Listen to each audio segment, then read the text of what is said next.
Su reciente artículo dice conflictos en la conducción de la lucha pandemia entre el Ministerio de Defensa y el Ministerio de Salud. Usted siempre tiene un ojo clínico, ¿no? Y háblenos con claridad, ¿cuál es el conflicto que se está generando, no? Mire, como se ha podido observar en la última conferencia de prensa que ha dado el presidente de la República, se ha visto cómo está el mando dentro de esta pandemia. Y claro, el presidente está arriba, luego viene la PCM, luego viene el Ministerio de Defensa y al final viene el Ministerio de Salud. Y luego de uno escuchar al Premier, que hizo una larga apreciación sobre la estrategia global, uno se da cuenta que realmente eso es así, en ese orden. Es decir, se ha priorizado desde el inicio, lo que ya hemos comentado en otras oportunidades, el enfoque hospitalario y militar y policial. Por un lado, el Premier ha señalado que la estrategia global de lucha contra la pandemia tiene como eje el programa Te Cuido Perú a través de las brigadas de acción cívica llamadas TAITA. Son operaciones que bajan con una serie de profesionales y miembros de las Fuerzas Armadas para tomar las pruebas rápidas en algunos puestos fijos o en otros móviles que van casa por casa. Le hacen la prueba rápida o el diagnóstico clínico, es decir, un médico ahí examina rápidamente al paciente, si ve que ya tiene síntomas, inmediatamente ya los aísla y según él, esa es la detección precoz del virus. Y luego, esta acción cívica le va a dar el soporte, de repente, de nutricional y la vigilancia respectiva para esa familia, para esas personas. Aquí lo grave del tema está en que, como todos podemos comprender, ahí no existe ninguna detección precoz del virus, porque la detección precoz del virus se hace antes de que el paciente tenga la enfermedad, es decir, cuando ya el médico pone el diagnóstico clínico, o sea, de cuando ya el médico examina los síntomas, es que ya el paciente estuvo por lo menos 7 a 10 días con la enfermedad encima contagiando. Pero por otro lado también hay que señalar que al no hacer pruebas moleculares tampoco podemos detectar el virus apenas entra al organismo, con lo cual también tenemos un retardo en el diagnóstico. Y luego el problema no es solo el aislamiento de la familia, sino el problema es qué sucede después que se retira la brigada. ¿No? ¿Qué pasa con esa familia y cuál va a ser la actividad que hace la sociedad ahí al nivel local para enfrentar? Lo más grave de todo esto es que luego de esa exposición ha dicho él que el cuidado para no infectarse, de las personas corresponde a cada uno. Es decir, lo que él señala claramente ahí es que ese es un problema personal, el no infectarse. Eso no tiene nada que ver la estrategia del gobierno. Y por otro lado ha señalado que cuando ya observa que el paciente está grave, se le pasa al hospital y solamente se refiere al sistema de salud en los niveles de atención 2 y 3, que corresponde al nivel hospitalario. Para el primer nivel de atención, los centros de salud y las postas no existen. En el mensaje no ha dicho una sola palabra. Y por otro lado, lo que ha llamado la atención poderosamente ha dicho que lo que hace las brigadas de acción cívica, ¿no?, llamado TAITA, es entregarles tratamiento precoz, dice, a los pacientes. Tratamiento precoz no existe, porque como todos sabemos, todavía no hay un tratamiento contra el virus.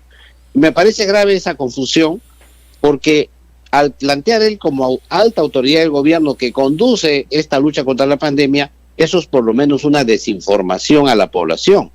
No hay tratamiento. Lo que hay son algunos medicamentos que sirven como paliativos, ¿no?, que coadyuvan a que el organismo se defienda por su propia fuerza, digamos. Pero no hay un tratamiento y esto también ha llamado la atención. ¿Y dónde viene el conflicto grave que se ha suscitado? No solamente en la conducción, porque como es natural, este no es una guerra, como ya lo hemos aclarado en determinado momento, esto no es un tema de militares ni policías, esto es una pandemia y por lo tanto la conducción le debería corresponder a la ministra de Salud y al Ministerio de Salud y a todos los funcionarios de alto nivel, incluyendo directores de hospitales, jefes de centros y puestos de salud a nivel nacional. Pero lo que más llama la atención en todo esto es que hay algunos puestos de estos que se colocan en los parques, viene la gente, estos puestos móviles del programa Taita, viene la gente, hacen largas colas, les dan lo que ya he relatado y luego se retira. Entonces la gente queda totalmente apenada porque no consigue cupo, están preguntando siempre dónde va a llegar la brigada, dónde hay que ir para hacerse las pruebas, etcétera. Y el segundo tema que hay aquí es que a veces se instalan en centros de salud que ya existen, que son antiguos, conocidos, y ahí ocupan un ambiente, hacen ahí las pruebas correspondientes y luego se retiran. Y la población que no alcanzó cupo vienen a hacer grandes colas a presionar a la gente de planta, a la gente que trabaja ahí cotidianamente, a exigirles que les hagan las pruebas, los exámenes, etcétera, que ellos no tienen durante el programa. Y esto ha generado, en ambos casos, maltrato, mucho maltrato, insultos a la población, insultos a los servidores por parte de la población que con justa razón cree, ¿no?, que no diferencia pues lo que es un centro de salud de una brigada de acción cívica. Y en otras palabras, entonces, aquí lo que vemos es que teniendo un sistema, una red sanitaria tan amplia a nivel nacional, se prioriza estas acciones cívicas directas desde las Fuerzas Armadas. Y por otro lado también, no hay una sola mención al trabajo articulado de la población con los establecimientos de salud, a lo que se llama el enfoque comunitario.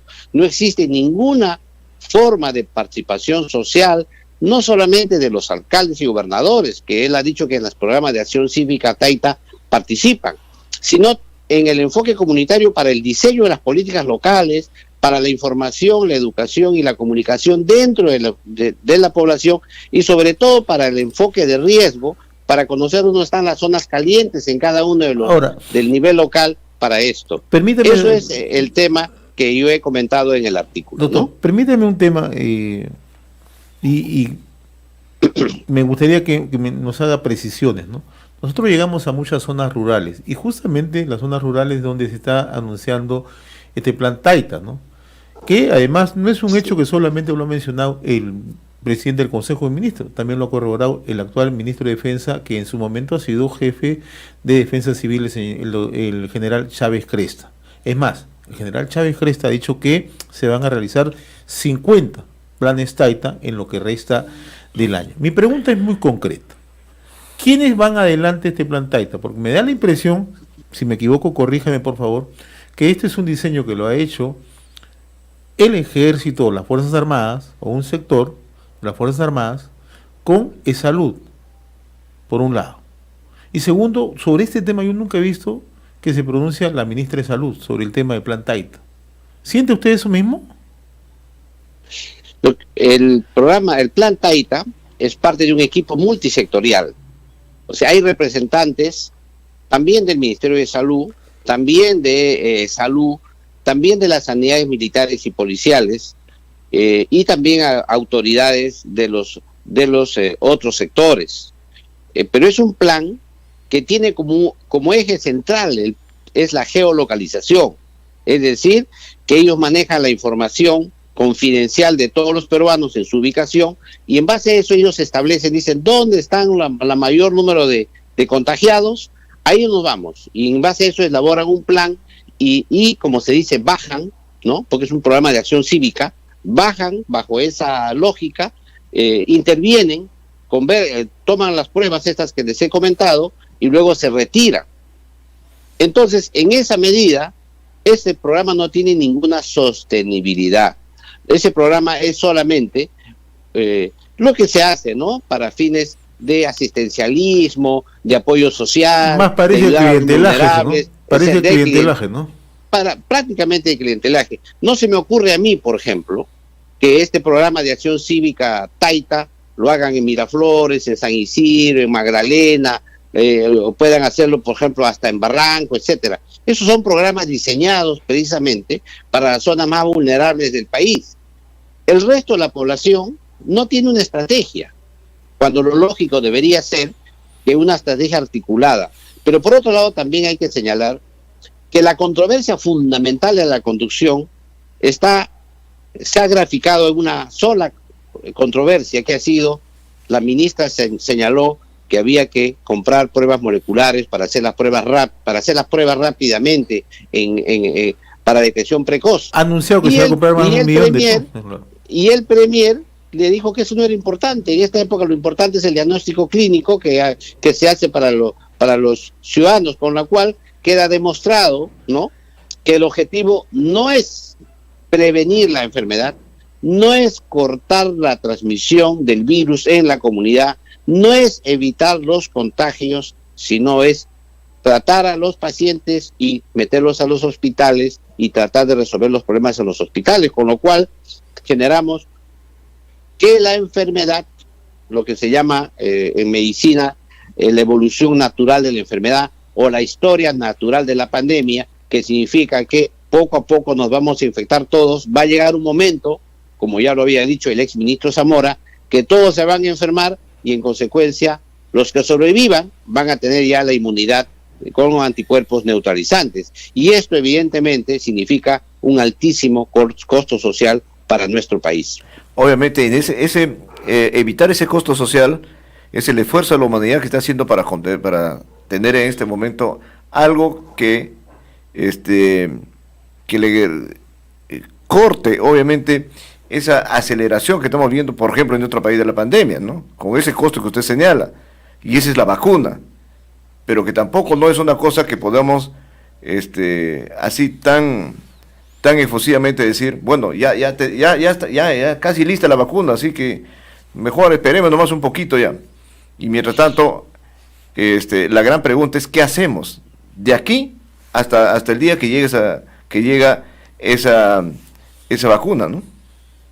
Mire, yo le voy a dar una idea a usted que de repente lo va un poco turburar, pero la cosa es bien sencilla. Si todos los peruanos ya nos enfermamos y hacemos la enfermedad, e inclusive ya con los muertos que vamos a tener en crecimiento, ¿cuál sería ya la utilidad de la vacuna? Ya no habría ninguna utilidad de la vacuna. La vacuna es necesaria precisamente para aquellas personas que no han tenido el contacto con el virus y no tienen anticuerpos neutralizantes.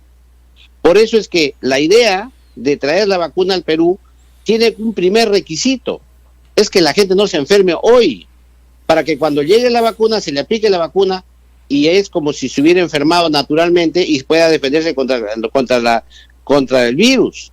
En consecuencia, el primer requisito para luchar, para traer la vacuna al Perú y para que sea útil para el Perú la vacuna, es que la gente no se enferme. Porque si ya todos se enferman, ya no necesitas vacuna. Entonces, ese es un primer concepto que hay que tomar en cuenta. A ver, doctor Cuba, el gobierno no puede... El presidente nos ha engañado, entonces. El presidente está totalmente desinformado. La vacuna solamente es útil si la gente no se enferma. ¿Y la idea cuál es? Como lo están haciendo los países europeos, grandes esfuerzos para que la gente no se enferme y apuran la investigación de la vacuna, ¿no es cierto? Como ya se estaba además demostrado que iban a investigar la vacuna en el sector norte del mundo y en el sector sur del mundo iban a ser los ciudadanos que iban a probarla. Eso ya estaba determinado así.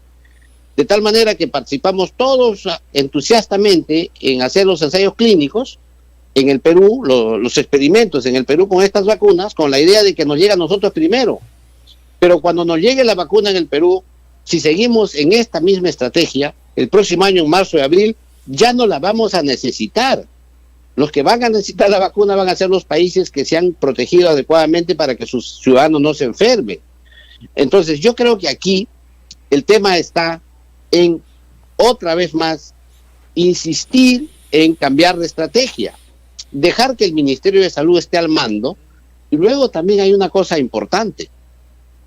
Todo este tema de la vacuna, toda esta discusión que ha ido en la vacuna, también es una lucha comercial, justa y razonable, porque claro, quien invierte grandes cantidades de dinero tiene todo el derecho a recuperarlo y tener una ganancia. De eso no se discute, pero sí se discute que este tema comercial genera competencia entre países, se ha generado un nacionalismo por la vacuna, que ahora viene Occidente contra el Asia, contra Oriente, viene tal país contra otro país, por tratar todos de copar el mercado de la vacuna en el mundo, y están desde hoy tratando de hacer alianzas comerciales con la finalidad de que los países sean los mercados ya captados, ya los mercados cautivos para su inversión. Eso es natural y así ha ocurrido siempre. Pero lo que no se puede decir es, vamos a tener la vacuna y no hacemos nada hoy día porque cuando viene la vacuna ya no vamos a tener problemas. Yo creo que es al revés, exactamente al revés, y más bien hay que señalar que el gobierno debería mejorar mucho la detección precoz, mucho el enfoque comunitario y evitar los contagios.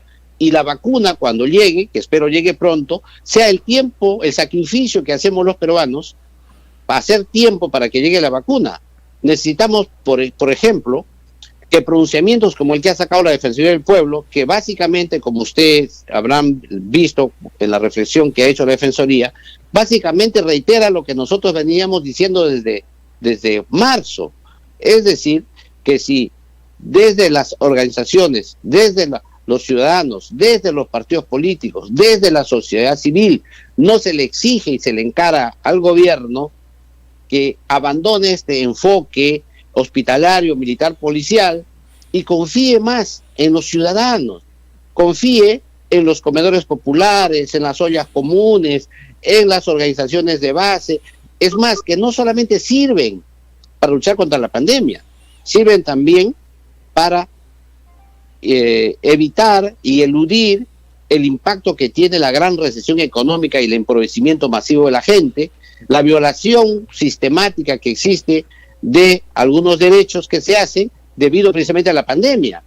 En consecuencia, todo este tema de trabajo se requiere que el gobierno lo lidere, porque si no, lo que tenemos al frente es un gobierno desarticulado que no puede manejar una estrategia de reactivación económica por un lado, una estrategia de reactivación de los servicios sociales, una reactivación de los derechos fundamentales, porque los derechos humanos también han sido suprimidos y progresivamente deben ser retomados. Y por último, ni siquiera nos puede dar una información de lo que ha ocurrido, del daño que tiene el país. Lo primero que ocurre en una pandemia o lo primero que ocurre en un desastre es hacer un inventario de daños. Y lo que la población le pide al gobierno es decir, señor, ¿en qué nos hemos afectado? En la educación, en la salud, en la industria, en la pesca y en todos los sectores. Y eso tampoco tenemos. Ahora, en consecuencia, lo que se pide es que el mejor gobierne. Ahora, doctor Cuba, hay un hecho que uno lo percibe en la calle. Y cuando a veces uno, dentro del trabajo periodístico que desarrollamos, uno a veces suele conversar, manteniendo naturalmente todas las previsiones del caso, con la gente, ¿no? Y el presidente ha puesto en debate un tema que dice, no, la vacuna ya llegó. La vacuna para la población, la vacuna ya se descubrió, y el presidente ha dicho que antes de fin de año tenemos vacuna. Usted es una persona bien entendida en este tema. ¿Es así tan sencillo como lo ha dicho el presidente? ¿La vacuna podemos tenerla antes de fin de año acá en el Perú? ¿O es que estamos jugando con las expectativas y el dolor de mucha gente? Yo creo que el tiempo para que llegue la vacuna al Perú, ya la vacuna que se comercializa, porque la vacuna en realidad ya llegó al Perú, pero en su fase experimental, y eso no es la vacuna que se va a aplicar a todos los peruanos. Esta es una vacuna en estudio. Entonces, pero para que llegue en su fase ya de aplicación masiva en el Perú, como todos los entendidos lo han dicho, si es que todo va bien, si todo el sistema de vacunación que maneja el Ministerio de Salud funcionase adecuadamente, no debe ser antes del segundo trimestre del 2021. O sea, eso es en lo más pronto. porque no nos olvidemos que no solamente es el tema de comprar la vacuna, sino toda la logística que significa traer la vacuna al Perú, los almacenamientos, el tema de la cadena de frío, el tema de distribución nacional, el tema de la formación de los equipos, la capacitación de los vacunadores, porque son millones de vacunas que se van a aplicar y eso requiere una logística extraordinaria que hay que montar, hay que armar para esta vacuna. Entonces, eso es complicado en un país que tiene problemas de gestión. Eso es complicado y sobre todo en momentos en que estamos en pandemia, donde la forma de gestión es un poco más restringida y más complicada.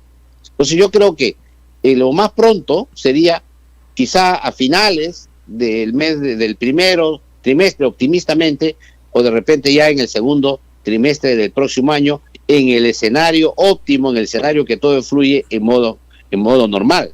Sin embargo, sí van a venir vacunas experimentales, porque no va a ser la única la que ha venido ahora, la que es esta vacuna china, sino vendrá también la Rusia y vendrán las demás vacunas y todos van a llenarse todos desesperadamente van a ir a participar en los ensayos pensando en su protección.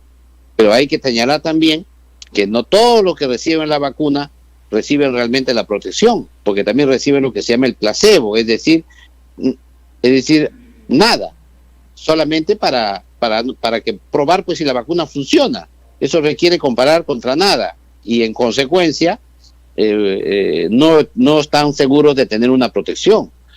Eso es importante que la gente conozca, que todavía el tema de la vacuna es un tema de mediano plazo, no es un tema del corto plazo. Lo único concreto que tiene el corto plazo es evitar el contagio, es evitar que nos infectemos. Y lamento las expresiones del Premier, que yo lo emplazo a que se corrija, es que ese tema de evitar el contagio no es un problema personal, ni es un problema de cada persona, como él ha expresado, porque eso obedece a políticas públicas diseñadas desde el gobierno para evitar ese contagio. Y a la conducción de un gobierno, ¿no? Que es responsabilidad, ¿no? Todos problemas de salud pública, claro, todo problema de pandemia, esos son problemas de gobierno, eso nunca puede intervenir el ciudadano en modo aislado, porque precisamente la naturaleza de las pandemias es que son sociales y en consecuencia requieren comportamientos colectivos, requieren modificación de estilo de vida en modo colectivo, y ese tema tiene que implementar el gobierno desde las más altas esferas, desde el presidente de la República. Ahora, doctor Cuba, también se ha discutido durante la semana el tema de la falta de apoyo a la investigación en el Perú. Y eso se ha encarnado precisamente en estos científicos que han estado trabajando para adecuar una prueba molecular, ¿no?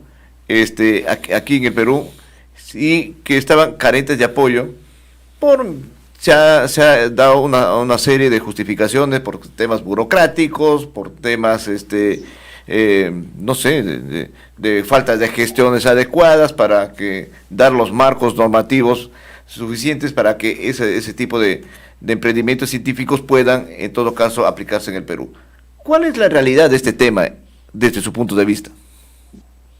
Miren, apenas empezó la pandemia, yo he escrito reiterados artículos reclamando que se promueva la investigación, inclusive que se convoquen a las mentes brillantes, así señala el artículo, mentes brillantes para enfrentar una pandemia.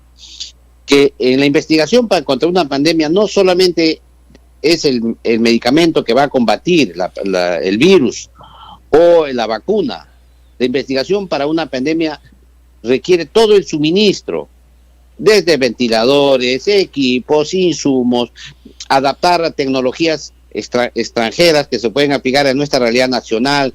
La investigación es muy rica y tiene diversas áreas, incluyendo normas legales, incluyendo formas de comportamiento.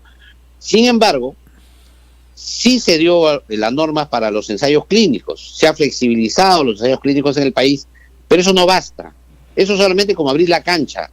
Falta el que recluta, falta el que jala, el jalador de los talentos, falta que se promueva la investigación. Y esto en el Perú no se ha realizado. Sin tomar en cuenta que el plan Reactiva Perú, que ha sido una enorme inversión, una garantía de inversión para la gran empresa, por ejemplo, en el país, o para las pymes, no ha tenido pues un plan reactiva para la investigación científica.